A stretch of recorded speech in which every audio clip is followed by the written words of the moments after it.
Meuf. Depuis que je suis petit, j'aime les jour et nuit, je pensais, mais j'ai jamais chopé, j'ai jamais compris les, j'avais pas le niveau pour les, j'ai jamais su plaire aux, alors je détestais les, j'ai même insulté les, dans des chansons sur les, qui m'ont rendu connu comme plein, mais je crois que je suis devenu une, on me parle dans la rue comme une. Maestro, j'ai besoin d'une photo, j'ai envie d'une photo. Est-ce que tout le monde voit bien cette photo, ce visage sur Youngburger? Ça, voyez-vous, c'est le visage, c'est l'incarnation, c'est le véhicule, c'est le but, c'est le moteur de la culture en 2018. Parce qu'on va parler de la culture en 2018. Le postulat de cette conférence, c'est-à-dire qu'avant de parler de contre-culture et d'avant-garde culturelle, il faut d'abord identifier, nommer la culture. Et moi, je voudrais vraiment, je mets un point d'honneur à préciser ce qu'est la culture ultra-contemporaine de nos jours, et notamment par rapport aux évolutions matérielles, la numérisation, la virtualisation, la dématérialisation des dernières années. Donc quand je vais parler dans cette conférence d'époque, de période, de génération, il faut bien avoir en tête qu'on est passé dans un temps extrêmement court. Nous sommes dans le court terme. Et quand je vais parler de période, il faut bien se rendre compte qu'on parle des 6 derniers mois. Maximum la dernière année. C'est-à-dire que ce que je disais tout à l'heure, 2017 n'est pas 2018, 2017 n'est pas 2016. On est complètement dans un autre rapport au temps. Et ça a été modifié, notamment par l'émergence d'Internet, du streaming et toutes ces choses-là. Donc on va en parler. Et donc on va parler des répercussions sur la culture et notre rapport à la culture. Donc le piège réactionnaire, gentiment réactionnaire, serait de dire qu'il n'y a pas de culture aujourd'hui. Or, c'est faux. Il y a une culture aujourd'hui. Elle a un sens, elle a une signification, elle est le reflet d'une sensibilité, d'une époque justement, d'une perception. Et à cet égard, il va être intéressant notamment d'étudier l'évolution du rapport production-consommation. C'est là-dessus que je vais me baser avec des exemples tout aussi attrayants que celui-ci. Alors pour illustrer la culture d'une époque, normalement, logiquement, on devrait montrer ses stars. Et la réflexion qu'on s'est faite en préparant cette conférence, c'est que notre époque, encore une fois sur le très court terme, les 2-3 dernières années, n'a pas vraiment de stars, au sens où on l'entend, c'est-à-dire d'artistes de génie, de force de production incroyable, d'artistes vraiment de talent qui s'inscrit dans le temps long.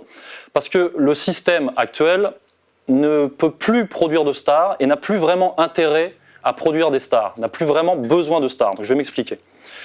Quand on parle parce que j'ai cherché des exemples, quand on parle de stars, ce qui nous vient en tête en premier, évidemment, c'est par exemple les stars de cinéma, puisqu'on parle de culture. Alors j'ai fait l'expérience, on a réfléchi, j'ai demandé autour de moi quelles seraient les stars de cinéma qui vous viennent en tête en premier. On m'a répondu Brad Pitt, Tom Cruise, Johnny Depp, George Clooney, Leonardo DiCaprio. Mais la réflexion, c'est que ce sont des stars, mais d'un autre temps, d'un autre monde. Ce sont des personnes qui ont émergé dans les années 80, dans les années 90. Ces dernières années, il n'y a pas vraiment de stars de cinéma. Les derniers qu'on a réussi à me citer étaient The Rock ou Ryan Gosling. Mais je pense qu'on n'est pas dans la même symbolique, le même niveau, si vous voulez, que les stars précédentes. Parce que les stars dont je vous ai parlé sont déjà vieilles. Et puis, par exemple, même Ryan Gosling, The Rock ou d'autres, la ménagère de base ne les connaît pas. Ce n'est pas exactement la même signification. On peut parler des actrices aussi.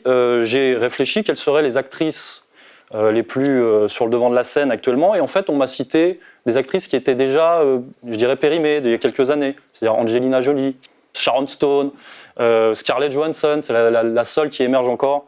D'ailleurs, on peut se poser la question de la staritude de Scarlett Johansson. Elle semble moins pérenne que ses aînés, comme Julia Roberts ou Nicole Kidman, moins talentueuse et car moins belle. Et l'avenir nous dira si son privilège communautaire n'est pas sa plus grande qualité. Dans un autre genre, on peut citer et s'interroger sur Nathalie Portman. Si on veut évoquer les stars féminines relativement actuelles, on peut citer Jennifer Lawrence et Emma Watson, qui sont déjà pour la masse des demi-stars, qui n'ont pas l'aura et la puissance des grandes. Ceci s'explique principalement par l'évolution du cœur de cible commercial. Leur public est majoritairement un public d'enfants et de préadolescentes, volatile et éphémère par essence. On est donc passé de la ménagère à l'adolescente comme consommatrice choyée et visée par le capital. Pour ce qui est de la France, par exemple, le non-renouvellement des stars de cinéma tient autant à la mutation du marché, donc le rapport consommateur-producteur, qu'à la mainmise et à la confiscation communautaire. Je parle ici des réseaux, des lobbies, des subventions, de la reproduction de classe, les fameux fils d'eux. Quelles sont les dernières grandes actrices françaises que vous pouvez me citer ? Juliette Binoche, Sophie Marceau, Isabelle Huppert, quelque part c'est déjà le Moyen-Âge. Marion Cotillard, ça a déjà 10, 15 ans. Chez les hommes, les derniers acteurs très célèbres sont Vincent Cassel, Jean Dujardin, Omar Sy, des fils d'eux ou issus de la télé qui ne font que de très seconds rôles anecdotiques aux États-Unis et qui semblent très loin de l'aura des Belmondo, Depardieu et autres Alain Delon. Si vous voulez, j'appuie là-dessus pour vous dire qu'il y a une sorte de problème de renouvellement dans le système, mais qui n'est pas vraiment un problème, c'est un constat, parce que le système, encore une fois, n'a plus vraiment intérêt à mettre en avant des personnes de la même manière qu'avant. Donc, voilà. Il y a un autre rapport qui se met en place. Je ne dis pas que c'est bien ou je dis que c'est mal, je dis que c'est intéressant et c'est à constater. On pourrait parler également de la musique.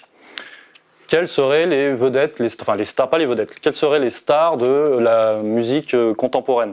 Beyoncé, Katy Perry, Rihanna, voilà, Britney Spears, c'est déjà ultra dépassé, c'était il y a 15 ans, c'était il y a 20 ans. À la limite, Adele, pareil, ça a 10 ans. Lady Gaga, tout le monde l'a oublié. Celle qui a presque perduré jusqu'à maintenant, c'est Madonna, 60 ans, dont le succès est vraiment fondé sur l'ancien modèle des années 80. Ces derniers temps, on a une émergence de Taylor Swift, mais qui fonctionne pas vraiment à l'international, en termes de pop star mondiale, c'est de ça dont je parle. Et j'ai l'impression qu'il n'y a pas vraiment de relève. Voilà, il n'y a pas vraiment de relève, le système ne trouve pas le relais. Alors je pourrais citer des exemples, on avait pensé à Camilla Cabello, que le système essaye de promouvoir sur une vibe un peu latino, tout ça, mais il y a toujours une étape qui manque. Et encore une fois, c'est pour illustrer, je parle de ça pour illustrer cette espèce de non-renouvellement qui me semble finalement consubstantiel à ce nouveau système, à cette nouvelle culture que je vous présente. Si on parle des stars ou des vedettes musicales masculines, en ce moment, celles qui sont sur le devant de la scène, Kanye West, Pharrell Williams, Bruno Mars, Drake, oui, et Drake énormément, The Weeknd, mais c'est pareil, c'est des gens qui ont émergé il y a déjà très longtemps, il y a déjà 10 ans, quoi. C'est énorme dans notre nouveau rapport au temps. Eminem qui revient, mais bon, c'est déjà ringard. Le seul que j'ai trouvé qui pourrait représenter quelque chose aujourd'hui, c'est Justin Bieber. Mais après, on pourrait en parler justement sur ce que ça véhicule et ce que ça dit sur ce système. Donc, je ne vais pas rentrer dans les détails. Et même au niveau de la littérature, il n'y a plus de vedettes de la littérature, de stars de la littérature. Les seuls trucs qui ont émergé et qui ont pété le score ces dernières années, c'est 50 Shades, 50 nuances degrés. Voilà, de la littérature pour adolescente, post-adolescente et ménagère. Ou Marc Lévy, si vous voulez, pour Guillaume Musso. Voilà, ce sont les derniers, mais c'est un peu l'arbre qui cache les arbres qui cachent la forêt. On a par contre l'émergence de stars ultra éphémères. C'est ce qu'on appelle dans le jargon, parce que je vais faire un peu d'anglicisme, même si j'aime pas beaucoup ça, mais c'est le principe de cette nouvelle culture. On a ce qu'on appelle les hit girls. Est-ce qu'on a des hit girls à présenter? Les hit girls, c'est par exemple Bella Hadid, Emily Ratajkowski, ce sont des Kim Kardashian pour ceux qui connaissent, ce sont des nouvelles vedettes qui sont issues de la matrice Paris Hilton, si vous voulez. Love her or hate her, Paris Hilton is an American original. A woman whose beauty, wealth, Look at these diamond earrings, please. and fearlessness let her live life entirely on her own terms. What is it about Paris Hilton that fascinates people so much? It's a number of things. I think she's having fun and she smiles through it all. She doesn't care, and I think that's why people love her. She is invincible. With Paris, just like the way it was with Elizabeth Taylor, Audrey Hepburn, Grace Kelly, Princess Diana, people connect to them with their hearts and their minds. And they see these beautiful young women and they think, that's who I am, that's who I want to be, that's what I want to be. Il faut bien comprendre que ça, c'est le modèle des jeunes filles. C'est le modèle de, je ne sais pas si vous avez des enfants, de vos cousines, de vos sœurs. C'est le modèle véhiculé par tous les moyens. D'ailleurs, vous connaissez les canaux, par les téléphones portables, etc., à l'école. Voilà, ça c'est la culture en 2018, c'est ça. Je trouve ça sympa, hein, mais bon. Donc le système va avoir de plus en plus de mal, je pense, hein, c'est une étude que je fais, en fait je lance des pistes dans cette conférence, le système va avoir de plus en plus de mal à produire des stars, parce qu'on est dans une nouvelle ère qui induit une nouvelle manière de consommer et qui induit une nouvelle manière de produire, une nouvelle manière de vendre, et je dirais même une nouvelle manière de se vendre. Précisément, je vais parler de la mutation industrielle que vous connaissez certainement, que représente le streaming. Le streaming, pour ceux qui n'ont pas forcément la définition, même si c'est tout à fait dans l'air du temps, c'est le fait d'acheter un objet culturel sur une plateforme de téléchargement en ligne. Et pour la musique, ça induit, il faut le comprendre, c'est pour les jeunes générations, parce que je parle de la culture dominante et la culture en marche, si vous voulez, sans référence à Macron forcément, la culture en vogue. C'est-à-dire que pour les nouvelles générations, c'est comme ça qu'ils consomment de la musique, c'est comme ça qu'ils consomment de l'art, de la culture, et c'est comme ça c'est un nouveau rapport qui est induit par cette nouvelle forme de consommation. Le streaming n'a rien à voir dans la manière d'écouter de la musique avec votre génération, j'imagine, qui était la période des cassettes ou des CD. Une cassette, on mettait sa cassette dans son Walkman, on écoutait un album du début à la fin, parce qu'on était obligé, on ne pouvait pas passer de piste en piste, sauf à appuyer sur Rewind et compagnie. Le CD, on pouvait encore faire une sélection selon les titres, mais avec le streaming, nous avons passé un cap parce que nous rentrons dans l'ère de ce que j'ai appelé l'ère de la playlist. Le consommateur de base a l'impression, le sentiment d'avoir une abondance en permanence. Il est noyé, c'est une illusion d'infini, c'est un zapping permanent. Tous les jours, il y a des nouveautés et il est noyé sous énormément de soi-disant de choix. Le problème, c'est que c'est évidemment orienté par des algorithmes, on va y revenir, et que c'est une nouvelle forme de radio. En fait, le streaming, c'est un peu la nouvelle radio. Comme YouTube est la nouvelle télé, le streaming, c'est un peu via les algorithmes, et les playlists, c'est un peu nouveau Fun Radio, le nouveau Énergie. Je voulais même préciser, maintenant, les jeunes n'écoutent plus des morceaux, ils écoutent des échantillons. Des échantillons de musique sur Spotify ou Deezer, etc. C'est-à-dire qu'on écoute 30 secondes d'un morceau. Et après, on fait sa sélection, peut-être qu'on l'achète. Donc tout ça pour que vous ayez conscience qu'il y a un nouveau rapport à l'objet culturel qui se met en place. Ce qui induit aussi du point de vue des artistes, et c'est intéressant je pense, les artistes sont obligés d'être constamment sur le marché. Parce que ce mouvement extrêmement rapide les pousse à rester en vitrine pour ne pas être oubliés. Donc ça induit aussi des choses sur la construction culturelle et la construction artistique. C'est-à-dire que quand on est obligé de faire 2 albums par an, parce que c'est ce qui se passe. Maintenant, la culture dominante, le marché qui vend le mieux en termes musicaux, il faut que vous le sachiez, c'est le rap. Les artistes bankable, ce sont les rappeurs. Les rappeurs français aujourd'hui font 2 albums par an. C'était inconcevable il y avait 15 ans. Il y a 15 ans, un artiste majeur de rap ou d'autres, ils le font encore dans la variété, sortait un album tous les 5 ans. Maintenant, c'est 2 albums par an. Et si on se fonde sur le modèle américain, on est sur 3 mixtapes par an là-bas. 3-4 mixtapes par an par artiste. Donc il y a vraiment un rapport dans la production qui est également changé, et c'est intéressant. Donc la manière dont est proposée la musique est différente, la manière dont est pensée la musique est différente, la manière dont est consommée la musique est différente. D'ailleurs, je vous parlais des playlists. Si vous vous intéressez aux artistes majeurs, Drake et compagnie, en ce moment, ils vous proposent non pas des albums construits, pensés de A à Z, ils vous proposent des playlists avec un morceau qui correspond à un univers, une période géographique, une époque, un moment, et que vous consommez selon le petit-déj, le machin, le truc, voilà. Et c'est-à-dire qu'ils pensent leur musique comme ça. Je pourrais vous citer l'exemple de SoundCloud. Est-ce que vous connaissez SoundCloud ? Maintenant, c'est le règne on appelle ça les SoundCloud artistes, les SoundCloud rappeurs. Ce sont des jeunes qui, pour se faire connaître, mettent un seul morceau peut suffire. Un morceau de 2 minutes peut suffire à faire de vous une vedette de ce système.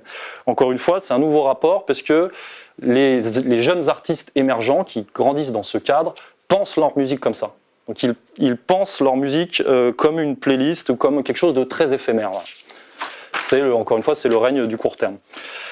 Je dirais aussi que ça s'explique par les évolutions technologiques, parce que c'est vrai qu'avec l'émergence du home studio, d'Internet, des ordinateurs portables, la démocratisation de la technique, on a complètement changé de monde. C'est-à-dire que maintenant, avec un ordinateur, vous avez un logiciel de son, vous avez une console de mix, vous avez des systèmes audio intégrés. Avec un ordinateur, vous pouvez faire de la musique chez vous avec très peu de moyens. Ça s'explique parce qu'il y a eu cette évolution technologique et aussi les répercussions que ça a eu sur les majors. les labels. Ça, c'est intéressant. Parce qu'à l'époque du CD, par exemple, parce que j'ai pas le temps de faire toutes les époques de la musique, mais pour revenir à 10-15 ans en arrière, les labels, les majors donnaient énormément de moyens à leurs artistes pour les mettre dans des cocons ultra confortables qui leur permettaient justement de produire des projets plus ou moins aboutis, on en jugera, mais qui s'inscrivaient quand même dans un temps long. Mais parce qu'à l'époque, c'était une époque bénie, c'était une époque dorée, qui se sont fait des marges de malades. Il faut imaginer, ce que je raconte dans le bouquin, c'est qu'en plus, le MP3 arrive à un moment où jamais le monde de la musique ne s'est fait autant d'argent, quoi. Oui, c'est ça. Jamais. Ils étaient assis sur une sorte c'est même plus qu'une poule aux œufs d'or, c'était un élevage de poules aux œufs d'or, quoi. C'était n'importe quoi. Le moindre disque, tu le vendais chez Carrefour et t'en vendais des dizaines de milliers, des centaines de milliers. Ils faisaient des compilations qui étaient vraiment pas glorieuses. Ouais. C'était pas glorieux. Les compilations, c'était un business pas glorieux. Tu mettais 3 tubes, tu mettais des faces B vraiment qui avaient aucun intérêt avec, et boum, tu vendais super bien. C'était facile, c'était pas cher. Produire un CD quand on en fabrique des dizaines, des centaines de milliers, l'objet il coûte même pas 50 centimes et il le vendait 20 euros. Je ne sais pas si vous vous rendez compte, cette époque bénie au niveau économique pour ces gens-là. Et c'est vrai que, notamment en France, il y a eu beaucoup de mal l'industrie musicale a eu beaucoup de mal à s'adapter et à voir le coup venir avec la révolution numérique. Donc c'était une période qui permettait l'émergence d'artistes, qui représentaient certaines choses. Maintenant, ça a beaucoup changé avec cette espèce d'illusion d'illimité, de gratuité, d'immédiateté. Donc le système n'a pas besoin de produire de stars et le système n'a pas vraiment besoin de stars parce que la star ne correspond plus, quand je dis encore la star, c'est l'artiste de génie, de talent, ne correspond plus vraiment à l'essence et au fondement ontologique de cette culture dont je vous parle. C'est-à-dire que là, on rentre non pas dans l'ère des mass médias, ça fait déjà très longtemps que cette critique a été faite, notamment par Christopher Lasch et d'autres, c'était déjà les années 70-80. Nous, on n'est plus dans l'ère des mass médias, on est dans l'ère des médias, j'ai appelé ça les médias de masse personnalisés. Je ne sais pas si vous voyez le concept, c'est-à-dire que tout le monde a sa star, tout le monde est sa star, tout le monde est la star de quelqu'un d'autre. Voilà, c'est encore une fois, c'est un autre rapport, mais en rapport, mais on est tous pareils, mais on est régi par une même codification, c'est-à-dire qu'il y a une homogénéisation culturelle, mais sous un vernis de choix, de sélection, de diversité, d'individualisme. Voilà, j'ai le droit de, j'ai le choix de sélection ultra personnelle. Or, donc, ça correspond à ce que j'appelle une ère ultra démocratique d'une consommation qui est pourtant grégaire. Voilà. Ère ultra démocratique de la consommation grégaire. Et effectivement, c'est certainement une illusion et une hypocrisie relative, parce que ce choix qu'on nous vend est quand même régi encore une fois, par des algorithmes. Et nous, on peut en parler en termes politiques, les algorithmes ne sont pas totalement neutres, ce n'est pas vrai. C'est-à-dire qu'un algorithme est quand même régulable ou réglable par des choix politiques et choix humains en dernière instance. Par exemple, je vous parle d'égalité et réconciliation. Si demain ils veulent nous déréférencer, ils peuvent le faire. Voilà. Il suffit d'appuyer sur un bouton, de donner des directives. Donc on n'est pas dans la neutralité et cette espèce d'hypocrisie qu'on nous vend. On sait très bien qui dirige les GAFA, on sait très bien qu'il y a une vision du monde et une idéologie qui sont derrière ces grands groupes. Par exemple, un système de censure est déjà actif dans le monde de la musique. On a vu R. Kelly retiré de Spotify pour ses vieilles affaires d'abus sexuels, ce qui ouvre la boîte de Pandore. On peut imaginer des artistes déprogrammés pour raisons idéologiques, incitation à la haine, transphobie, etc. Et dans le monde actuel, quand vous n'êtes plus sur Spotify et YouTube, vous n'existez quasiment plus. N'oubliez pas que derrière les algorithmes et les playlists, il y a des humains qui obéissent potentiellement à ceux qui les payent, des hommes et des femmes manipulables, conditionnables. Nice to meet you. My name's Athena. I'm an editor here at Spotify. A lot of my day revolves around listening to music. My particular focus is around emerging music, new artists, trying to help them grow and find spots for them to expand their audience. So Athena actually spearheaded this year's LGBTQ playlist for Pride. I mean, music has always played a big part in culture and identity, but it's really cool to see it integrated into playlists. What I really wanted to do was empower the LGBTQ community to tell their story in their own voices. Donc c'est une culture, la culture actuelle, a priori, c'est pas forcément un jugement, mais c'est un constat, a priori n'encourage pas vraiment l'effort, le rapport à la culture traditionnelle, l'apprentissage, le dépassement, mais plutôt le confort, la passivité, dans un cadre quand même, pour le consommateur, dans un cadre très délimité, mais sous couvert effectivement de liberté et d'émancipation. On nous vend ça comme c'est la culture pour tous. C'est pas le mariage pour tous, c'est la culture pour tous. C'est égalité d'accès à tous pour la culture. Or, encore une fois, dans son sens classique, la culture est une appropriation, c'est un effort, c'est quelque chose ça représente beaucoup de choses en termes moral, esthétique et intellectuel, et c'est quelque chose qui doit se comprendre et s'apprendre et se construire. Donc la star rentre de moins en moins dans le plan marketing du système, puisque la star casse cette illusion de variété, de diversité, cette illusion d'égalitarisme finalement. La star casse l'égalitarisme parce qu'elle représente, par sa force de travail, par son indépendance, par sa différence, par l'imaginaire profond en termes d'historicité et d'ancrage culturel. Et ça ne correspond pas à la culture de masse 2.0, dont on parle, qui est fondée, elle, plutôt sur dématérialisation, passivité, déracinement. Ceci étant, j'en suis arrivé à l'idée que le principe tendanciel de cette culture était plutôt la célébration, ce que j'ai appelé la célébration de l'homme moyen, de l'homme médian, de l'homme normal. Voilà, c'est de la banalité. On est plutôt dans ce positionnement-là de la part du système, mais une célébration dans laquelle, pour donner l'illusion de mouvement et de diversité, justement, on doit faire une différenciation très minime qui se fait toujours, je l'ai constaté, on va en parler ensemble, qui se fait toujours par le bas. C'est-à-dire que pour se différencier, on est tous normaux, mais pour quand même se différencier, ça va se faire par l'activation de ce que j'ai appelé les vices, la mauvaise conscience. C'est ça qui va faire que que Micheline, Caroline se différencie de Jennifer et compagnie. Je m'explique. Je tourne ma petite page. Sur la normalité, c'est vrai que j'ai constaté que le système promeut actuellement une sorte d'apologie de l'anti-héros, du banal, du normal, voire du médiocre. Voilà, on va en parler. Il ne faut pas oublier les modèles, les incarnations de la culture contemporaine. Ce ne sont pas des stars, mais ils ne veulent pas être des stars. Ce n'est pas dans leur matrice et dans leur mentalité. Ils sont accueillis comme des rockstars à chaque apparition publique. J'adore. Ils ont inventé leur propre métier, souvent entre les 4 murs de leur chambre. Léna a 21 ans et vit chez ses parents. En 1 an et demi, son site est passé de 1000 abonnés à plus de 300 000. C'est monté très très vite. YouTube, quand ça marche très vite. Ça peut te pousser du jour au lendemain. Okay. Salut les gars, j'espère que vous allez bien. Les abonnés, ce sont les fans. Ceux qui vous suivent sur Internet, parfois 24 heures sur 24. Dans ses vidéos, Léna parle chiffon, mais aussi de son quotidien. Ses coups de blues, ses bons plans, ses complexes de fille. Donc ouais, on a tous des complexes, que ce soit une bosse sur le nez, des cheveux bouclés, des hanches. Et pour continuer d'intéresser sa communauté d'abonnés, la faire grandir, Léna a sa recette. Je suis assez spontanée et naturelle.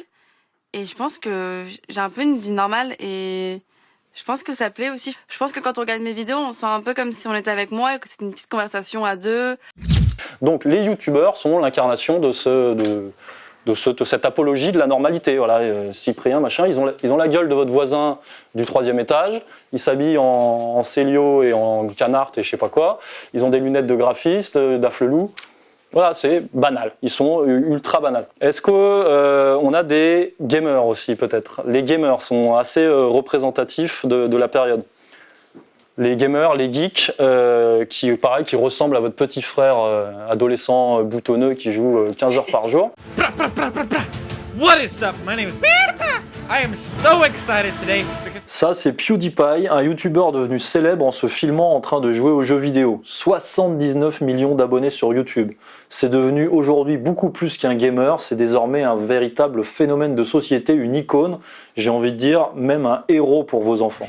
Let me serve you bitch lasagna. Bitch lasagna, bitch lasagna. T-Series ain't nothing but a bitch lasagna.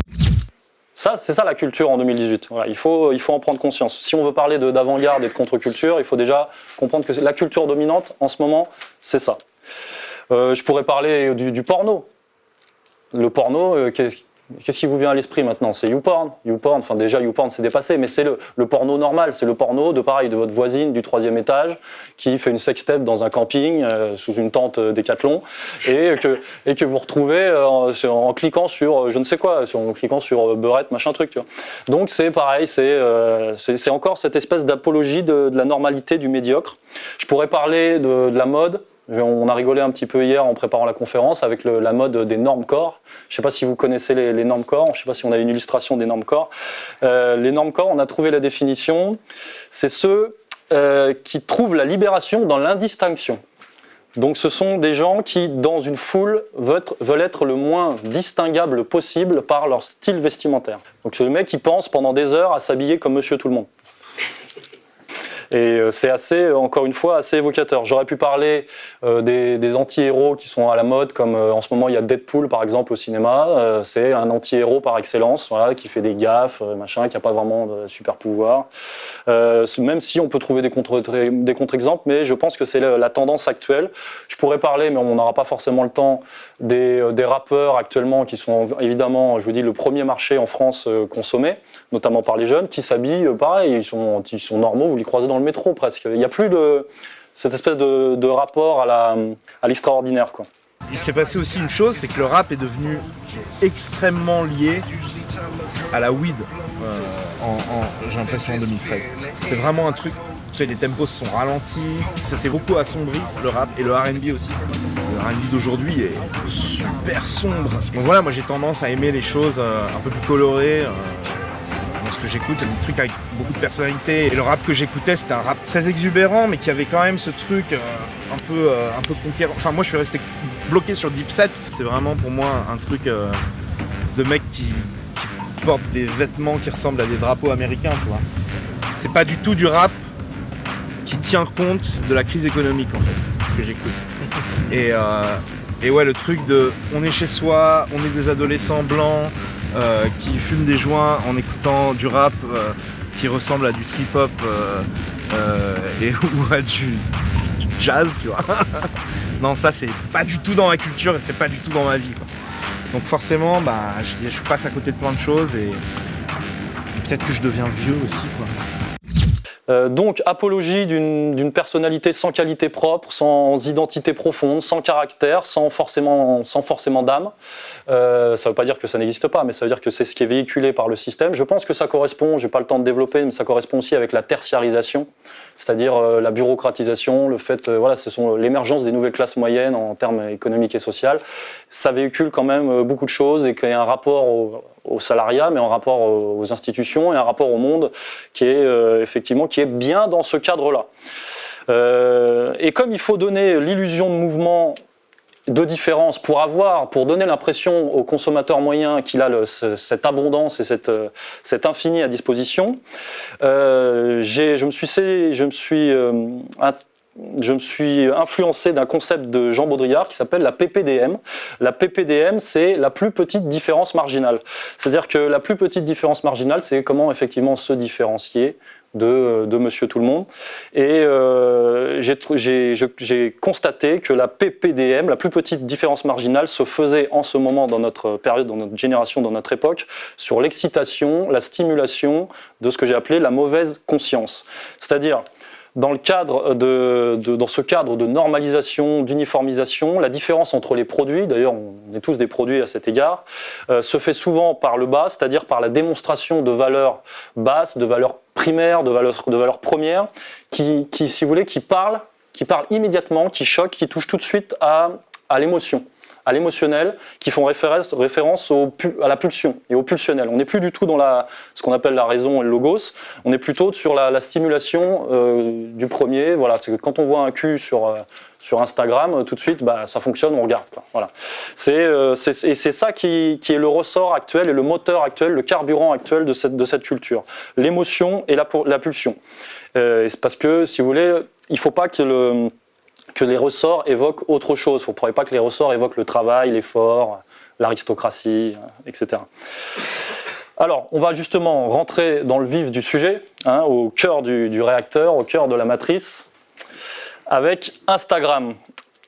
Si vous voulez retenir quelque chose de cette conférence, c'est que les clés de la culture en 2018, c'est cette équation normalité et pulsionnelle, normalité émotionnelle. Tous les outils modernes de cette culture se réfèrent à cette équation et à ce schéma, et principalement Instagram. Donc Instagram, je pense que vous connaissez, mais je vais en parler, on va ouvrir la boîte de Pandore. Instagram, c'est le royaume du voyeurisme, c'est le royaume de l'exhibitionnisme, c'est la glorification du néant, c'est la glorification des névroses, la célébration du néant, du vide, de l'obscénité, même de la morbidité, on peut y réfléchir. C'est-à-dire que tout est là. Voilà, tout est là. C'est pour ça qu'Instagram est le symbole ultime de cette culture, parce que Instagram, comme vous le voyez, ça, ce sont des jeunes filles qui ont en moyenne 15, 16, 17, 18 ans, pas plus.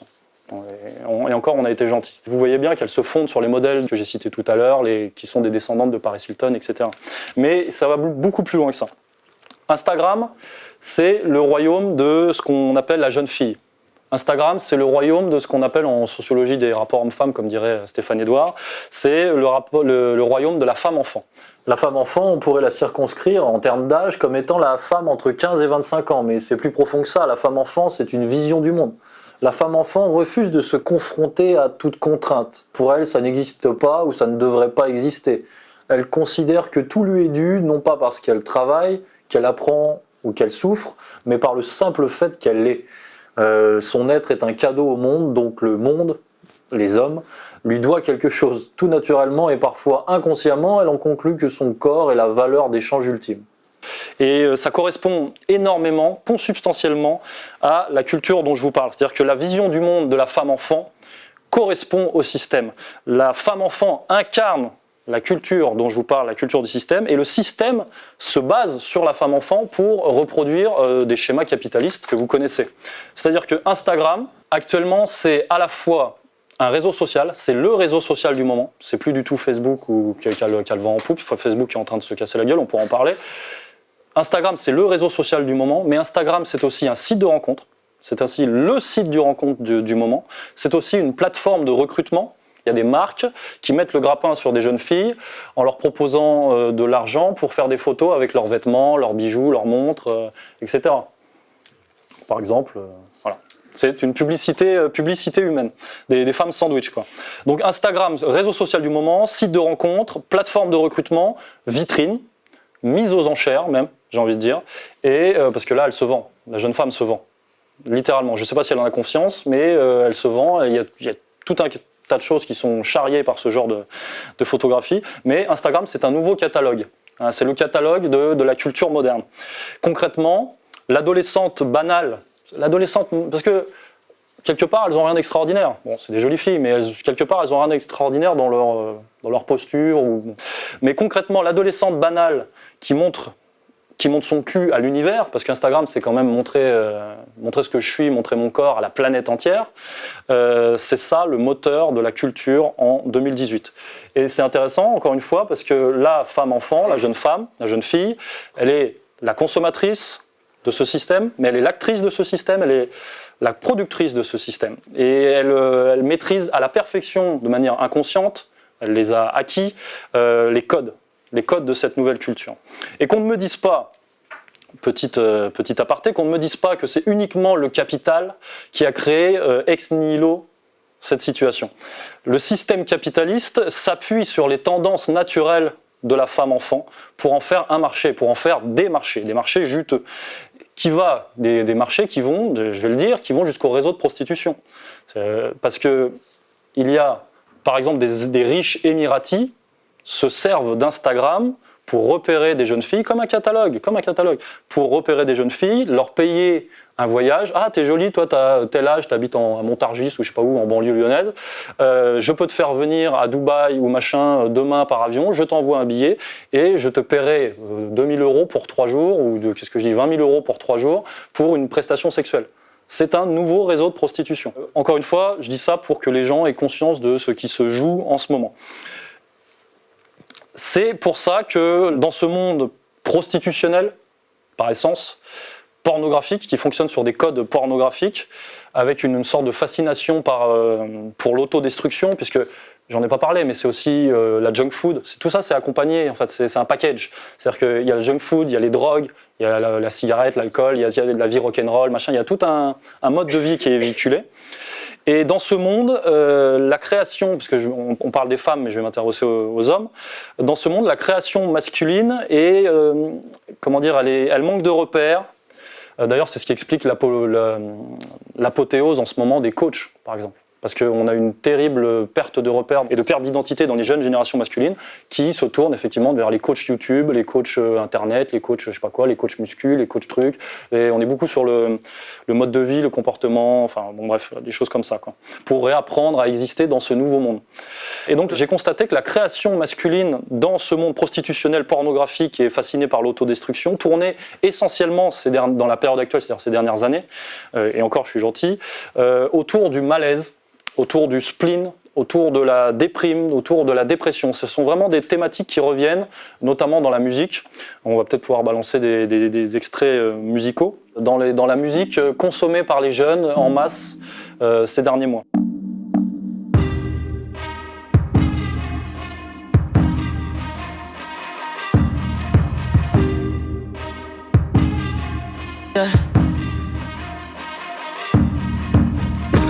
Someone that's afraid to let go. You decide if you're ever gonna let me know. Yeah, suicide if you ever try to let go. I'm sad, I know, yeah. I'm sad, I know, yeah. I gave her everything. She took my heart and left me lonely. I think broken hearts contagious. I won't fix, I'd rather weep. I'm lost and I'm found, but it's torture being in love. I love when you're around, but I fucking hate when you leave. Someone that's afraid to let go. XXXTentacion. Je ne sais pas si vous connaissez XXXTentacion, c'était un rappeur américain. Voilà. C'était parce qu'il est mort il y a quelques mois. XXXTentacion, il incarnait parfaitement la culture dont je vous parle, le revers de la culture dont je vous parle, puisque c'était un jeune qui incarnait cette idéologie no future, cette idéologie nihiliste, cette idéologie destroy, dépression, drogue. XXXTentacion, il a émergé sur Internet il y a 1 an et demi par les sites dont je vous parlais, SoundCloud et compagnie, avec des petits morceaux. Il est devenu très connu. Le message global de sa musique tournait autour de la dépression, la mort. Les gens autour de moi sont morts. Je prends de la drogue depuis que j'ai 10 ans. Je vais bientôt mourir.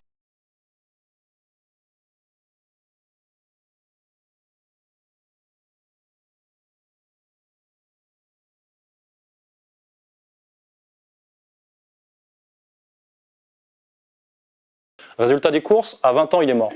Voilà. Il faut comprendre que c'est ça, actuellement, c'est ça qui est véhiculé. C'est ce qu'on disait tout à l'heure, c'est que quand il est mort il y a quelques mois, les médias bien pensants ont fait une analogie avec Tupac. Ah, c'est un rappeur, il est mort, c'est Tupac. Non, non, non, c'est pas Tupac. Ça, c'est Kurt Cobain. Ça, c'est Kurt Cobain 2018. C'est-à-dire qu'il parle de mort, il meurt vraiment. C'est-à-dire que le court terme incarné jusqu'au bout. C'est-à-dire que je vais crever, j'en fais un business, mais je vais crever quand même, et il crève. Voilà. C'est ça le futur. On pourrait parler de, je sais pas quel est le suivant. Treyway, these niggas said it hurt me, I ain't heard of you. Get the fuck up on my fucking face before I murder you. Bitch niggas always drink the blood, but I know they fool. Whole squad full of fucking killers, I'm a killer too. Set it, shot, nigga. Everybody get pop, nigga. The nigga run, nigga. We set it, shot, nigga. 6'9" this and 6'9" that. Niggas on my dick and on my yacht. These niggas looking for me, you can hit my jack. I done drop my address, yeah, no, it's 6'9" that. 6ix9ine. Alors 6ix9ine, c'est intéressant. C'est pareil, très en vogue, rappeur américain d'origine mexicaine ou je sais plus quoi, colombienne, enfin bon bref, très en vogue en ce moment. Tatouage de gang sur la gueule, dents de toutes les couleurs, cheveux de toutes les couleurs. Ça c'est intéressant parce qu'il véhicule cette idéologie no futur, destroy, je m'en fous de demain évidemment parce que vous avez vu ma gueule, de toute façon je m'en fous du futur. Mais lui, il est plus intelligent que le reste, c'est intéressant parce qu'il est devenu un businessman. Il a réussi à comprendre que ça c'était le nouveau marché et il en a fait son business. I'm not, bro. I know my music is trash. It's just hot trash, you know what I'm saying? Il s'est un peu construit un personnage. Vous trouvez des photos de lui il y a quelques années, c'est un gentil petit étudiant, mais il s'est affilié à des gangs, enfin bon, bref, c'est les trucs. Et il est devenu le roi du rap game de 2018 aux États-Unis, non pas par sa création musicale, mais par ce qu'on appelle le trolling. Le trolling, c'est-à-dire qu'il a clashé en permanence d'autres rappeurs en disant que lui, il était là depuis 2 jours, mais qu'il enculait tout le monde, qu'il était plus fort que Nas, que Tupac, que Jay-Z, que Biggie, que je sais pas quoi. Yeah, you know that? Niggas be having 2 mixtapes out, working on their album already. This is my first mixtape. I've been out for 5 months. 5 months, and already platinum records, gold out. Not even an album. I released a fucking mixtape. Look at that. 1 billion streams in 5 months. What that say? Yeah. Yeah, 1 billion streams. And I'm still wearing the same clothes. I don't even look. Fuck that shit. Wearing the same clothes. You know what I'm saying? Treyway shit, man. I don't give a fuck about none of that shit, man. Y'all niggas be putting out albums, mixtapes. This is my first one. Real Treyway shit, man. You know what I'm saying? Donc lui, c'est intéressant parce qu'il a compris que ça, c'était dans l'air du temps, mais il en a fait un marché, il en a fait un business. Et lui, je pense qu'il doit véhiculer l'idée je vais mourir, je vais me détruire, machin, mais lui, je pense qu'il va pas mourir et je pense qu'il va faire beaucoup d'argent. Mais comme on est dans une période très incertaine, il est possible que finalement, à force de clasher tout le monde et qu'aux États-Unis tout le monde se tire dessus, c'est possible qu'il finisse une balle dans la tête quand même. Est-ce qu'on a PNL ? PNL, c'est le groupe qui a défrayé la chronique ces dernières années en rap français, en musique française. C'est un des seuls groupes qui est connu aux États-Unis. C'est des mecs de quartier qui vendent de la drogue, mais qui te disent « Ouais, je vends de la drogue, mais je suis déprimé, je veux faire du fric, mais je vois pas l'intérêt, je vais mourir. » Ouais, c'est le désert dans la tête. Je remplace centime par centime. Mon cœur se transforme en billet. Wow, wow, wow, wow, wow. Inch'Allah, Inch'Allah, Inch'Allah. Que Dieu nous pardonne pour nos grâces, pour notre manque de compréhension envers l'homme et sa putain de race. Wow, wow, wow, wow, wow. Voilà, voilà, voilà. Donc ça, c'est hyper en vogue en ce moment, ça cartonne, mais ça cartonne, c'est pas uniquement votre petit frère de 12 ans qui écoute ça, c'est quand même, ça fonctionne vraiment dans la société, c'est ce qui est sur le devant de la scène, et je vous dis, ils sont connus jusqu'aux États-Unis. Après, j'ai pas le temps de développer sur la qualité musicale, le rapport à la musique, etc., parce que on pourrait parler effectivement du métissage dans la musique, le fait qu'on mélange les genres maintenant, etc., parce qu'on il rappe, il chante, bon, il y a de l'autotune, bon, bref, c'est encore autre chose. Est-ce qu'on a Columbine ? C'est pour bien montrer qu'il y a un mouvement d'ampleur en ce moment et qui est transclasse. C'est pas uniquement les classes populaires, c'est pas uniquement que les jeunes, etc. Columbine, c'est pour les classes moyennes blanches.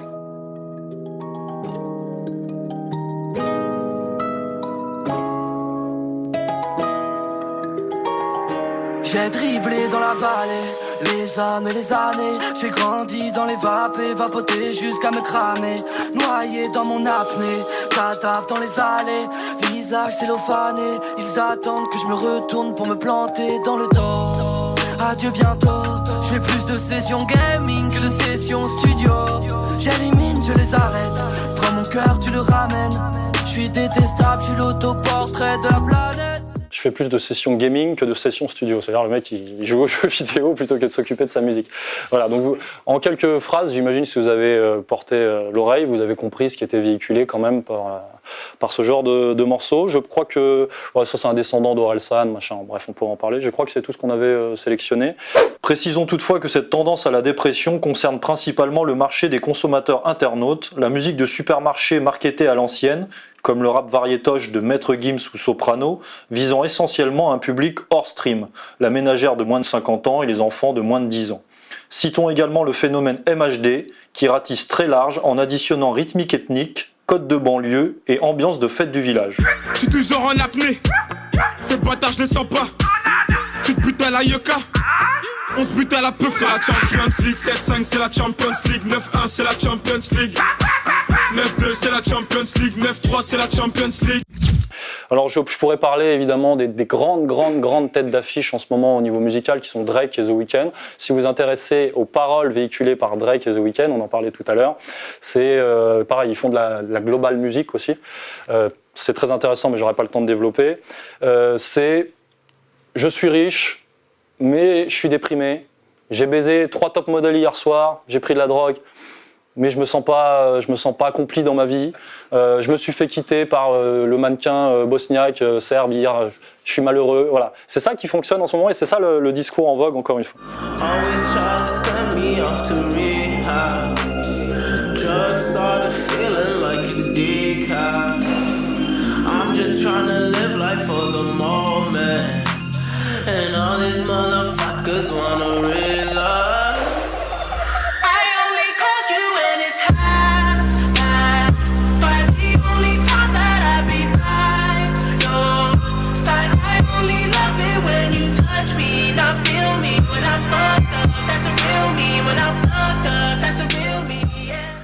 Bref, je termine sur cet aparté. Je reviens à ce que j'ai appelé la jeune fille, la femme enfant, pour dire qu'elle est au centre de cette culture à tous les niveaux, puisque on est sur le court terme, on est sur le pulsionnel, et que, comme je vous disais tout à l'heure, un cul de jeune fille, ça fonctionne toujours. Voilà, et le marché l'a très très très bien compris. Donc la femme enfant, meilleure consommatrice, meilleure productrice, meilleur produit, meilleure publicité. Voilà, très très bien. Et il faut comprendre que la femme enfant, là, elle génère du capital en faisant ça. C'est-à-dire que les sites de rencontres, par exemple, dont je vous parlais, les sites de rencontres sont payants pour les hommes. Comme les boîtes de nuit à l'époque, enfin comme les boîtes de nuit encore. Voilà. Et là, il y a des billets qui tombent. On pourrait parler des youtubeuses qui maintenant se filment, elles font des lives sur lesquels on peut donner instantanément, en temps réel, de l'argent pour qu'elles continuent à parler. Et c'est-à-dire que nous, on a regardé ça une fois, c'est-à-dire qu'on a une jeune fille de 17 ans qui dit « Bon, bah voilà, je suis en live ». Elle est en live sur YouTube, elle parle pendant une demi-heure pour dire « Bon, aujourd'hui, j'ai mis une chaussette, j'étais au casino du coin, j'ai acheté une bouteille d'Orangina ». Et il y a des mecs qui donnent ce qu'on appelle des tips, qui donnent 5 €, 10 €, 15 €. Merci pour les 50 €, Volkazi. Merci. Merci beaucoup, Nash. Bonsoir. Fais passer, moi, continue, j'ai ici le passage. T'es 24 ans, c'est bien présent, quoi. Elle fait rentrer du business comme ça, elle fait plus d'argent que vous. Elle fait plus d'argent que votre salaire moyen. Donc il faut le savoir. Et ce que je voulais dire pour conclure, parce que en fait dans cette conférence j'ai voulu vous donner des pistes sur la culture dominante, et je pense que si vous avez apprécié, si la vidéo est appréciée, après on fera de la post-prod, peut-être qu'on fera une partie 2, une deuxième, on approfondira certains sujets. Je voudrais revenir sur... qu'est-ce que je disais ? Oui, je voulais revenir sur le fait que la vision de la femme enfant est très proche de la vision du monde capitaliste. Donc là, je vous invite à lire Otto Weininger, je ne sais pas si on le propose, qui est également très proche de la vision juive. Otto Weininger, le dernier chapitre serait essentiel dans votre vie, lisez-le. Je ne sais pas si on le vend ici, mais faites-le. Et parce qu'il y a une consubstantialité, si vous voulez, entre la femme enfant actuelle et le capitalisme en phase terminale. C'est-à-dire le capitalisme en phase d'extension de la spéculation. Parce qu'on est dans l'abstraction complexe, dans la virtualité complète, la spéculation complète. Et ça le représente, ça l'illustre, je pense, le mieux. À l'instar de Nylon Magazine, Jalouse s'est spécialisée dans la découverte des nouvelles hit girls. Ce sont toujours des filles entre 16 et 20 ans, tout en séduction et en précocité. Le culte de la jeune fille est devenu une obsession contemporaine, comme s'il y avait un besoin insatiable de fraîcheur pour pouvoir continuer à désirer et à consommer. Voilà, pour ma part, j'espère vous avoir permis de mieux appréhender les enjeux, les véritables enjeux culturels d'aujourd'hui. Il faut d'abord faire le bon constat de la culture dominante et de tout ce que ça induit en termes économiques, sur la psyché, etc., pour pouvoir parler de contre-culture et d'avant-garde culturelle. D'ailleurs, j'ai pas le temps de développer, peut-être qu'on le fera dans les questions-réponses tout à l'heure, mais ça ne veut pas dire qu'aujourd'hui, ça ne veut pas dire qu'il n'y a pas d'avant-garde culturelle, ça ne veut pas dire qu'il n'y a pas de contre-culture, ça ne veut pas dire qu'il n'y a pas des propositions culturelles et artistiques qui ne rentrent pas dans ces cadres, qui émergent, mais ce n'est pas du tout ce qui est véhiculé, évidemment. Et il y a certainement de la qualité, mais on n'a pas assez creusé et préparé pour vous présenter tel cinéaste ultra subversif, avec telle méthode, machin. Mais d'ailleurs, Dany, dans sa conférence, d'ailleurs je lui passe le relais, va vous présenter des exemples historiques, voilà, de subversion technique et idéologique, notamment par des cinéastes comme Pasolini, etc., qui sont des modèles pour nous qui veulent résister au point de vue politique, notamment. Voilà, je vous remercie, on fait une petite transition, je lui passe le micro, etc. Voilà. Merci à vous.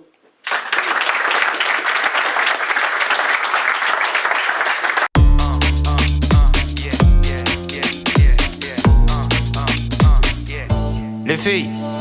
Arrêtez d'être bonne, parce que j'arrêterai jamais d'être un homme. Instagram c'est devenu Babylone. Arrêtez d'avoir des numéros de téléphone. Vous savez très bien que je suis facile à séduire. J'ai pas encore de famille, vous voulez la détruire. Vous niquez mes vacances, partout y a des pièges. Même en combinaison vous êtes bonne dans la neige. Meuf,